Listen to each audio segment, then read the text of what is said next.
Fighters, I write down the plan, the training plan, and they did every day. They know exactly what they're going to do and what I want them to do.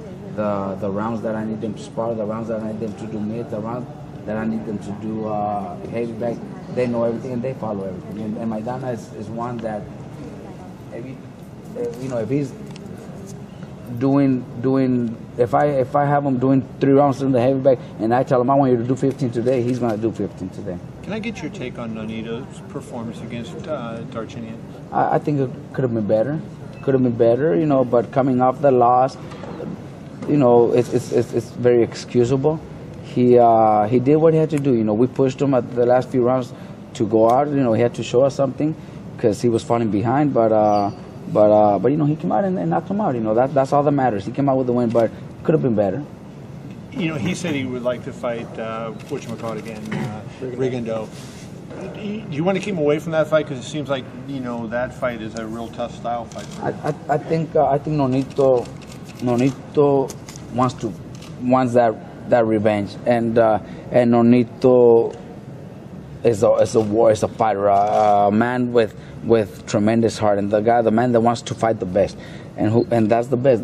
The guy that beat him, that's what he wants, and I don't blame him for it. But I think it could take a couple fights before that. That's my advice. I think Nonito could beat him. Yes, if he does things right, I think Nonito could beat him. But it could take a couple of fights. It should take a couple of fights. What's your honest opinion about Broner? Broner? Very talented fighter, man. I think he still needs to be tested. I think Maidana is going to test him, but he's a very, very skilled fighter, very smart. He's got what it takes to be a champion. He is a three division world champion already. With his performance against Paulie, a lot of people thought he should have stopped Paulie given the amount of talent he has, and it led to a lot of people say, he's at this point the comparisons between him and Floyd, they shouldn't be comparing him. I thought he should have stopped him too, but comparing Floyd to him, they're like 12 years difference. So at 23, I don't recall, but at 23, had Floyd already done what Broner has done? Yes. Had he? Yeah, okay. Okay. And Hernandez, true. He had already been in some very, very, very big games. Yes, right, and did it in a very impressive way. Well, yeah, okay. That's the difference. 12 years, 13-year difference. Can't compare him a kid to a grown man. Will he do it? If you ask me, I don't think so. Because I got Maidana fighting him, and I think Maidana's gonna beat him. I'm training Maidana to beat him, so Floyd hasn't lost.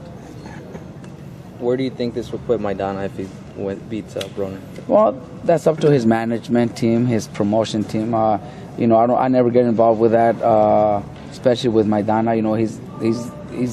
I didn't start him since the beginning. I didn't bring him to Golden Boy. I'm not the one that found him. He came to me already a former world champion. So I let them do their job. But if he, at welterweight, if he beats Broner, he's a welterweight champion. So there's so many big fights, especially with Golden Boy. Heck, even Floyd Mayweather's probably one would be a good fight. But there's so many other fights that Golden Boy has at that division that we could talk about 10, 12 fights that are very good that could happen. The incident in the gym with Freddie, has it changed your perception of Freddie Roach, and has it made Saturday night more personal for you? Nah, you know what? That's in the past. Right there, we were all heated up. I think the fact that it could have been handled in a different way. I think the fact that he approached me and was very aggressive, he could have done it differently. I also think that my team could have acted differently, should have acted differently. But just I have two world champions, well, Brandon and Evgeny, fighting on this same card, and the fact that they only give me 2 hours to train both of them, there's times where I need a little bit, 15, 20 minutes more. It's 2 fighters fighting in very important fights. Evgeny Gradovich is defending his title, and Brandon Rios is fighting Pacquiao. So I think 2 hours is pushing a little too much, but we have no other option. Because from 11 to 4 is all Freddie Roach's time. That's 5 hours. He's got all the time in the world. He could wait there for his fighter 2 hours, and he still has 3 hours left. You know what I mean? I don't have that. I just had 2 hours. I didn't bitch about it when they told me you have no other option but to train from 9 to 11. If you know, when they asked me, I would have preferred maybe 11 to 1, 12 to 2. You know, I had no choice. They told me that's the only time available, or 5 o'clock. I wasn't going to train at 5 o'clock. We're fighting early, so I was forced to take that time and to train 2 fighters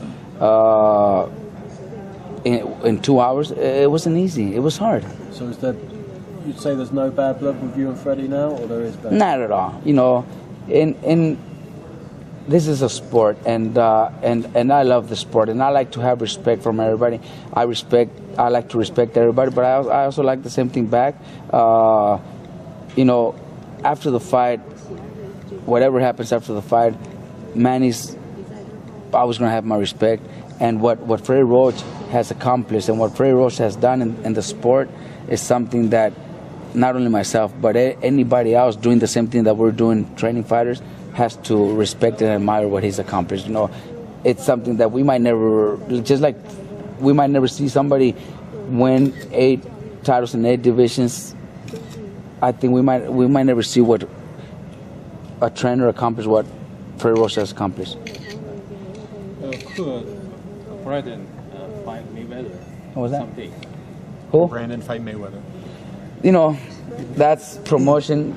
You know, they fight for different promoters, and it's something that you know, pretty much hard to even think about. We never even thought about that, but you know, hey, you know, if things change, it's always that possibility. But you know, right now we're thinking about fighting Manny, and that's all. That's the only fight we're thinking about. How much of like having competed with your fighters against Roach in the past? How much of what do you think Freddie Roach does on fight week is mind games? We just fought one time.